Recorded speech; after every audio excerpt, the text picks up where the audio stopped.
The farm is a staple feature of the Monster Hunter franchise that allows you to automate a lot of the tedium of farming generic materials out in the world. Things like honey, berries, bugs, and mushrooms can all be replicated at the farm, so you can craft more potent consumables en masse. This guide will show you how to unlock the farm, get all the upgrades for the farm in World and Iceborne, as well as some suggestions on how to use the farm to your benefit if you're just starting or returning.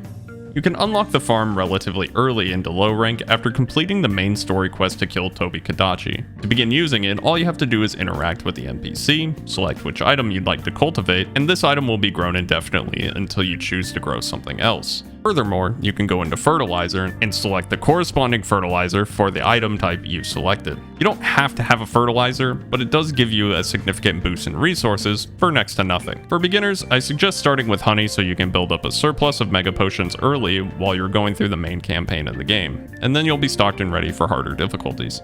So we got our farm set up, so now let's work on upgrading it. There are 4 ways to upgrade the farm: more grow boxes, more harvest box capacity, better fertilizer, and upgrades to expand the catalog of items you can actually farm. These upgrades are typically gatekept by hunter rank and story progression, so I'll divide them into segments by rank. At low rank, you'll be able to acquire one of each of the different farm upgrades. The first grow box upgrade unlocks at 4 stars, after completing an optional quest called Persistent Pets. It's a straightforward quest that just wants you to slay 14 Hornitars. As an added trick, the light bowgun is useful here because it has poison ammo by default, which allows you to easily poison the monsters and carve their bodies for monster fluid and monster broth in higher ranks, which only come from these smaller bug type monsters. And these items are used in some pretty awesome armor and weapons that you may want to use in the future. Slay 14 and head back to the botanical expert for the upgrade. The first harvest box upgrade is a delivery mission called To Hold a Harvest, which unlocks after taking on a 3-star optional quest called A Piscine Problem. Head to the camp in Zone 11 and meet Jura at the swamp. You can potentially kill 2 birds here if you're lucky enough. The delivery unlocks after slaying Juratotus, and it asks for 2 aqua sacks, which also come from Juratotus. Once you're done, bring the sacks back and you'll have your capacity increased to 20 instead of 10. To acquire the fertilizer, you'll need to be up to the Coral Highlands and receive the delivery mission called Sprouting an Ancient Tree. The delivery mission itself just asks for 1 coral bone received from bone piles around the Coral Highlands. Turn in the bone to unlock the Catalyst fertilizer. This upgrade will reduce the duration it takes for the farm to grow items by 1. Keep in mind that items that take only 1 quest to grow do not get affected by the Catalyst fertilizer. The catalog upgrade comes from a 4-star optional quest called Royal Relocation, a quest to slay Rathian in the Wildspire Wastes. Pretty straightforward, complete the quest and you'll be able to farm items like flashbugs and thunderbugs now. That does it for the low rank quests. Now we'll move forward to the high rank quests. The second grow box upgrade comes from a 7-star quest called Talons of Ire and Ice, putting you against Odogaron and Allegiana. Complete the quest and you'll be able to replicate even more items with the 3rd box. The second capacity upgrade is similar to low rank. After fighting a high rank Juratotus, you'll receive the delivery mission to get 1 Torrent Sack. This item can't be carved off Juratotus, so if you're getting unlucky, you may want to consider a high rank investigation with silver or gold reward bonuses. There are 5 different fertilizers to unlock in high rank, and 4 of them are upgraded versions of the previous ones from low rank.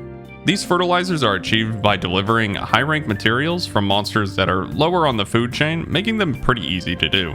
You'll need a Great Jagger's Hide Plus, a Kulu Yaku Plume Plus, a Tsitsi Yaku Photophore Plus, and a Great Jiro's Hood Plus. These drops are much easier to get if you break the heads of the monsters, so be sure to get your head breaks in before going in for the kill. Furthermore, before I could unlock all the deliveries, I had trouble getting the Jiro's delivery NPC to show up. But after I finished the high-rank Rathian quest, she magically appeared. I'm assuming it has to do with a certain amount of high-rank quests complete, or more specifically, 6-star quests. After unlocking the 4 high-rank fertilizers, the laid-back botanist will have 1 last delivery quest for you asking for 3 Dragon Bone relics. There are many ways to get Dragon Bone relics, and you might already have some if you've been doing high-rank investigations or quests, but I recommend looking for bone pile and gathering upsurges, and head out for expeditions. I personally spent a lot of time in the Coral Highlands doing this to get my 3. The bone piles are relatively close together, and you can kill the Shamos there and craft their armor. There are armor sports geologists, which can help a bit with gathering quests like this one. Once you have 3, turn them in and you'll receive the Soft Soil Fertilizer. The Soft Soil Fertilizer refreshes 5 stacks of every active fertilizer you have in your farm, which can make it really easy to keep fertilizers going on your farm with minimal effort. That's everything for the farm in the base game of World. So let's move on to Master Rank and Iceborne. Once you arrive in Celiana and all the NPCs have gotten situated, head over to the farm NPC and accept the MR1 quest called Greetings from the Tundra. This quest wants you to gather 20 butterburs, a small plant that grows close to the south camp of Hoarfrost Reach. If you want to fast track this quest, you can bring Geologist level 2 and Botany level 2, and this will allow you to gather additional items from each node. Master Rank Shamos Gear and Botany Charm are how I got mine. After that, when you hit Master Rank 2, you'll be able to accept the next gathering quest called Looking for That Glimmer, a gathering quest for 20 Gaia Embers in the Elder's Recess. Geologist level 2 will help you here, but unfortunately, Botanist will not. These amber nodes are located in the lava zones in the Elder's Recess, which are zones 7, 10, 11, and 12. These nodes are more plentiful than the butterburs, so this quest is pretty simple. Once you have 20, your harvest box will be fully upgraded, and you'll be set for the final upgrade. It's worth noting that you won't be able to see the quest for the final upgrade until you've done all the prior grow box and harvest box upgrades. Once you have all the unlocks and you're in MR3, you'll be able to pick up the quest Secret of the Ooze, a quest to capture Brachydios.